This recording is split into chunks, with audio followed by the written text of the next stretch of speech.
एक लड़का जिसके पास सिटी में रहने के लिए घर नहीं होता, या अमीर लड़कियों के साथ अफेयर करता है और उनके ही घर में रहता है। अब आगे क्या होगा ये हम आज की हमारी मूवी स्प्रेड 2009 की एक रोमांटिक हॉलीवुड मूवी में देखेंगे।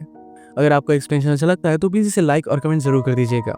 अब बिना किसी देरी के एक्सप्लेनेशन स्टार्ट करते हैं। मूवी स्टार्ट होती है और हम हमारे मेन कैरेक्टर निकी से इंट्रोड्यूस होते हैं। मेरी मदर की फ्रेंड्स को हमें बहुत ही अच्छा लगता था।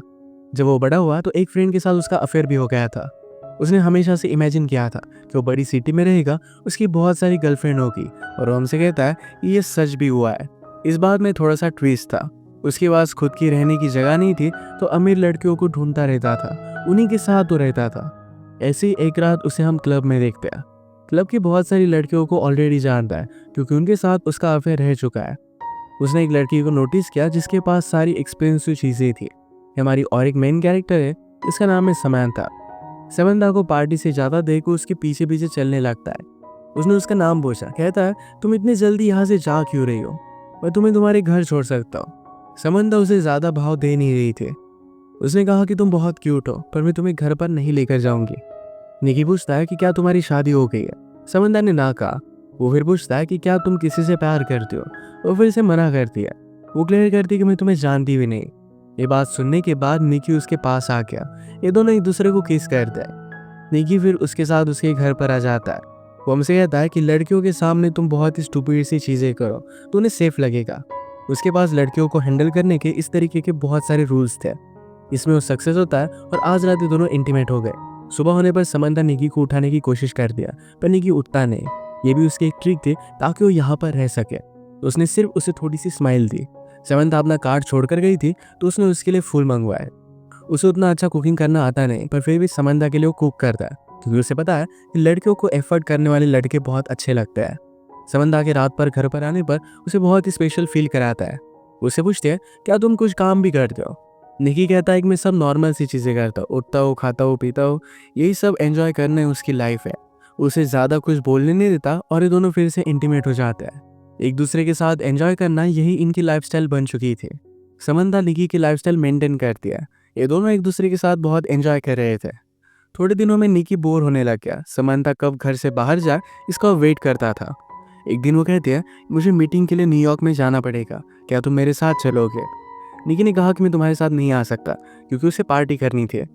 उसे ड्रॉप करता है और तुरंत पार्टी की प्लानिंग उसने स्टार्ट कर दी है। निकी का एक बहुत ही अच्छा फ्रेंड है जिसका नाम है हैरी।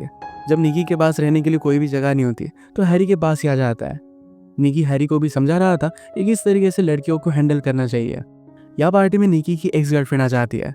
वहां पर तमाशा खड़ा करने लग गए। निकी हैरी से कहता है कि जल्दी से इसे घर पर लेकर जाओ वरना मेरी सच्चाई सबको पता चल जाएगी। पार्टी की सब लड़कियों को बता रहा था कि वो बहुत ही बड़ा मिलीनियर है। एक लड़की ने उसे अप्रोच किया और हाउस की टूर के लिए पूछा। टूर देते हुए फाइनली वो बेडरूम तक आ जाता है और दोनों फिर इंटीमेट हो गए। रात में फिर से हैरी और निकी दोनों हैंग आउट कर रहे थे। हैरी कहता है कि तुम्हारी एक्स गर्लफ्रेंड पूछ रही थी कि क्या उसके जाने पर भी तुमने ऐसी पार्टी की थी। निकी ने कहा कि क्या तुमने उसे सच बताया। हैरी कहता है कि मेरे पास चॉइस भी नहीं थी। ये सब करते हुए निकी को थोड़ा सा भी बुरा नहीं लगता। वो लड़कियों की फीलिंग्स के बारे में ज़्यादा सोचता नहीं। पार्टी की सब चीज़ें मेड को क्लीन करनी पड़ी और इसी वजह से समंथा को सब कुछ पता चल जाता है। उसने कॉल कर निकी को बताया कि किस दिन वो वापस आने वाली है। निकी आज बहुत सारी लड़कियों को कॉल कर रहा था तो हमसे कहता कि अगर मैं किसी भी लड़की को कॉल ना करूं तो मेरा गेम खराब हो जाएगा। उसे हमेशा प्रैक्टिस करनी पड़ती है। ऐसे ही अपनी एक पुरानी फ्रेंड को घर पर बुला लेता है। फ्रेंड पूछती है कि तुम अब किसको फंसा रहे हो। ये दोनों एक दूसरे को बहुत टाइम से जानते थे। वो निकी को पूरी तरह पहचानती थी। उसने कहा कि तुम अगर ऐसे ही करते रहे तो 10 साल में तुम्हारा हाल बहुत ही बुरा होगा। ये सब करने से तुम्हें कोई भी खुशी नहीं मिलती। हम दोनों के बीच में जो भी था ये बहुत ही अच्छा था। उसे निकी के लिए फीलिंग्स थे। उससे कमिटमेंट चाहती थी पर निकी इस बात को थोड़ा सा भी सीरियसली लेता नहीं। ये दोनों फिर इंटीमेट हो गए। वो उससे पूछती है कि क्या हम हमारी रिलेशनशिप को और एक चांस दे सकते हैं। निकी उसे कोई भी जवाब नहीं देता। उस लड़की ने आज रियलाइज किया था कि निकी एक्चुअल में उसके लिए कोई भी केयर नहीं करता। समंथा निकी को रंगे हाथ पकड़ने के लिए एक दिन जल्दी आ जाती है। निकी किसी और लड़की के साथ था और उसे इसके लिए वो सॉरी कहता है। उस पर बहुत गुस्सा हो गई थी। निकी कहता है कि मैंने तुम पर चीट नहीं किया है। हम दोनों के बीच में जो भी है हमने इसे कोई भी लेबल नहीं दिया है। इन्हें पता था कि एक दूसरे से प्यार नहीं करते। झगड़े झगड़े में ही डिसाइड करते हैं कि फ्रेंड्स विद बेनिफिट्स रहेंगे। फिर से दोनों अपना अफेयर कंटिन्यू करते हैं। एक दिन एक कैफे में निकी को एक लड़की पसंद आई जिसका नाम था हेदर। उससे वो बात करने की कोशिश करता है, पर हेदर उसके हाथ में नहीं आती। उसने उसे अलग अलग डेट्स के लिए पूछा, पर हर बार उसे मना कर देती है। निकी ने जाते जाते अपना नंबर बिल पर लिखा, कुछ भी पे ना किए हुए वैसे वो चला जाता है। कैफे में एक डिलीवरी मैन था जो निकी का पता जानता था, तो अगली सीन में हेदर डायरेक्टली उसका पता निकाल कर घर पर आ जाती है। उसने कहा कि तुम अपने आप को समझते क्या हो, मेरे पैसे वापस करो। गुस्से में पैसे लेकर वो चली जाती है। नेक्स्ट सीन में समंथा ने निकी के पास आने की कोशिश की, पर उसे ज्यादा रिस्पॉन्स नहीं देता। अगले दिन निकी अपने फ्रेंड को हेदर के कैफे में लेकर आया ताकि उसे हेल्प कर सके। निकी ऐसा दिखाने की कोशिश कर रहा था कि वो बहुत इंपॉर्टेंट है। उसे बहुत सारे मीटिंग से कॉल आते हैं। उसका फेक कॉल भी बजने लग जाता है। बाहर रॉन्ग पार्किंग में उसे पार्किंग टिकट मिल रहा था। उसके पास ज़्यादा पैसे नहीं थे, तो लेडी ऑफिसर से वो फ्लर्ट करने लगता है। हेदर ये देखकर बहुत हंसी। समंथा नोटिस कर दी कि निकी का उस पर ज़्यादा ध्यान नहीं है। अगले दिन निकी अपने फ्रेंड हैरी के साथ था। हैरी का रूम स्मेल करता है, तो इस बात का निकी ने मजाक उड़ाया। इस बात पर वो गुस्सा होकर निकी को बाहर निकाल देता है। एक दिन हेदर ही निकी को कॉल कर दिया। आज रात उसके साथ डेट पर जाना चाहती थी। वो डेट पर ज़रा लेट आई। जब ये दोनों बात कर रहे थे तो अचानक से उसे किसी का कॉल आ जाता है। कॉल पर उसने अदर पर्सन को मंकी कहा। इस कॉल के तुरंत बाद वो यहाँ से जाने लग गए।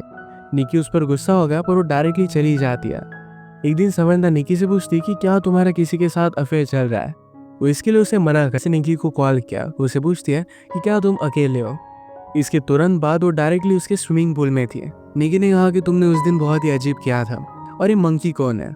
हेदर ने कहा कि मैं मेरे छोटे ब्रदर को मंकी बुलाती हूँ, वो एबनॉर्मल है, तो उसी की केयर लेने के लिए मैं गई हुई थी। ये बात कहकर हेदर रोने लगे। निकी को उसके लिए बुरा लगता है। उसके बाद ये दोनों इंटीमेट हो जाते हैं, एक दूसरे के बारे में बहुत सारी चीज़ें जान लेते हैं। सुबह होने पर स्ट्रीट की क्लीनिंग चल रही थी। हेदर सोई हुई थी, तो उसकी गाड़ी निकी को मूव करनी पड़ती है। निकी ने रियलाइज़ किया कि हेदर के पास बहुत ही एक्सपेंसिव कार है। जो भी कल रात उसने निकी से कहा था, ये सब कुछ झूठ था। जिस तरीके से निकी लड़कियों को फंसाता है, उसी तरीके से हेदर रिच आदमियों को फंसाती है। ये सब कुछ निकी समझ गया और उसे घर से निकाल देता है। 2 दिनों के बाद समंथा हॉस्पिटल से वापस आई। उसने अपने प्राइवेट पार्ट की सर्जरी की थी। उसे रेस्ट की ज़रूरत थी, तो रात में निकी क्लब पे चला गया। रात भर वो किसी और लड़की के साथ था, तो इस वजह से समंथा बहुत ही ज़्यादा गुस्सा हो जाती है। निकी भी उससे बहुत ही परेशान हो गया था। वो कहता है अब हम दोनों एक साथ नहीं रह सकते। समंथा का गुस्सा शांत होने के बाद निकी ने कहा तुम्हें भी और कोई मिल जाएगा। उसे पूछती कि अब तुम कहाँ जाओगे। निकी को कुछ भी पता नहीं था। उसे तुरंत एक लड़की का कॉल आ जाता है, तो समंथा इस पर गुस्सा हो गई। निकी का फ़ोन लेकर पानी में डाल देती है।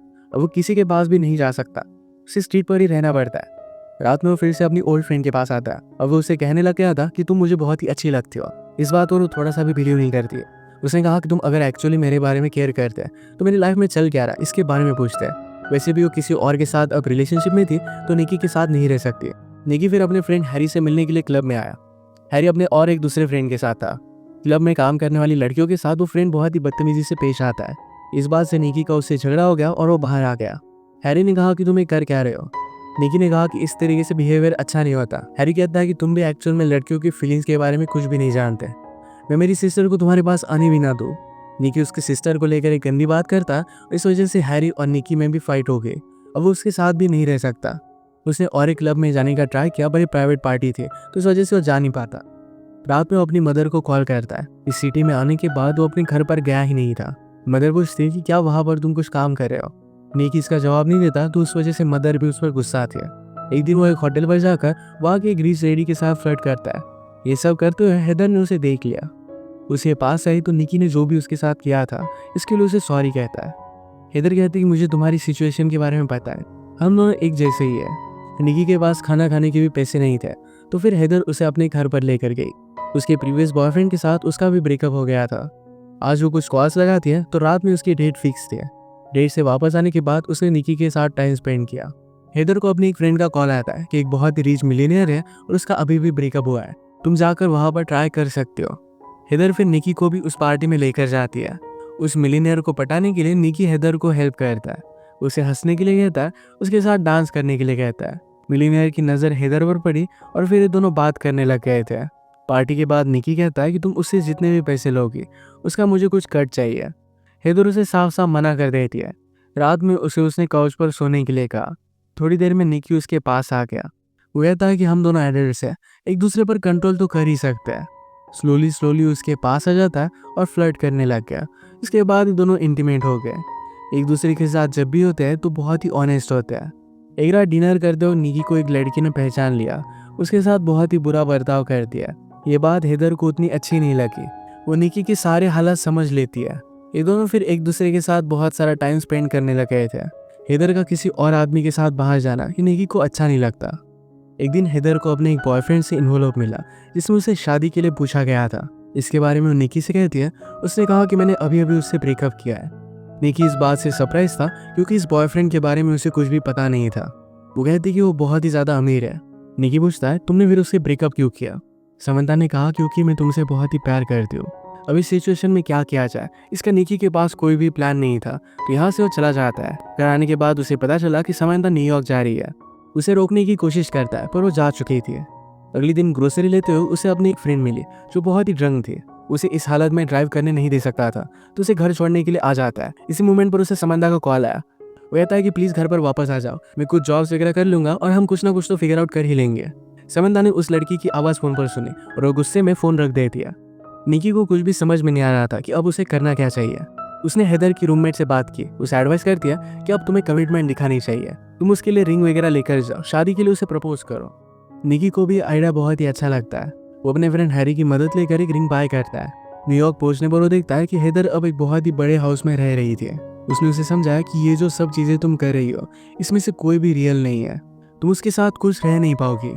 समंता कहती कि हमारे पास कुछ भी पैसे नहीं है, तुम सिर्फ वादे करते हो और उसके बाद तुम कुछ एक्शन नहीं लेते। इसी बात से वो बहुत ही ज़्यादा डरती है। उसने उसे यह भी बताया कि अब मेरी शादी हो गई है। निकी कहता है कि तुम उससे डिवोर्स ले सकती हो। समंता ने उसे क्लियर किया कि ये सब चीज़ें वो खुद चाहती है, उससे डिवोर्स नहीं ले सकती है। उसका हस्बैंड घर आता है तो समंता ने कहा कि इस डिलीवरी बॉय को उसकी टिप दे दो। इस सब से निकी का हार्ट ब्रेक हो गया। वो अब डिसाइड करता है कि ऑनेस्टी से अपनी ज़िंदगी बिताएगा। एक्चुअल में डिलीवरी बॉय का काम उसने ले लिया था। एक दिन वो समंता के घर पर भी डिलीवरी देने के लिए आया। एक दूसरे को ख्याल रखने के लिए कहते हैं। निकी हमसे कहता है, इस सिटी में सबने लेकर मेरे जैसे बहुत सारे लड़के आते रहते हैं। कुछ दिनों के बाद वो वापस चले जाते हैं, पर मैं यहाँ से जाने वाला नहीं। यहाँ रहकर वो ऑनेस्टली फाइट करेगा। रियल प्यार को ढूंढने के लिए होपफुल था। और इसी के साथ ये मूवी एंड होती है।